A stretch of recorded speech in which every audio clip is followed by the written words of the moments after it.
In today's video, I'm going to teach you how to fix opening when complete Zen Browser. If your files keep launching the moment they finish downloading, it usually comes down to a download preference that tells Zen Browser to open items automatically.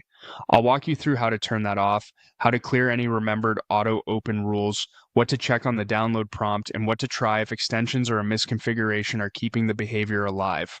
Follow along and you'll stop files from popping open on their own. Start by opening Zen Browser, then head to the menu and open Settings. Find the Download section. Here, look for options labeled something like Open Files when complete or Open certain file types automatically after downloading. Different versions may phrase it slightly differently, but the idea is the same. Turn that setting off. This one switch is what tells the browser to immediately launch a file after it lands in your Downloads folder, so disabling it should stop the automatic opening. After you change it, try downloading a small, harmless file to confirm it now just saves and stays put. If you've turned that off and files still open on their own, clear the Auto Open File settings. Stay in Settings, remain in the Downloads area, and look for a button that says Clear Auto Open Settings. Click it if it's available. Over time, it's easy to accidentally approve Always Open for a specific file type from a prompt.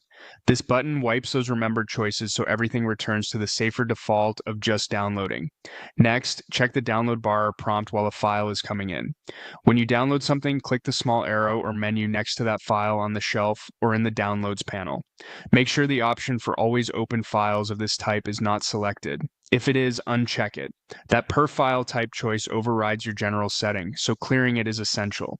If the problem persists, consider extensions. Some download managers or file helper add-ons force files to open automatically.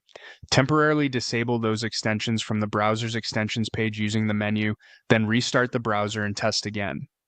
If the behavior stops, re-enable extensions one at a time to find the culprit. As a last resort, reset settings. In Settings, search for Reset Settings and restore the defaults. This takes everything back to a clean slate, which can resolve hidden or conflicting preferences. After resetting, reapply only the settings you need.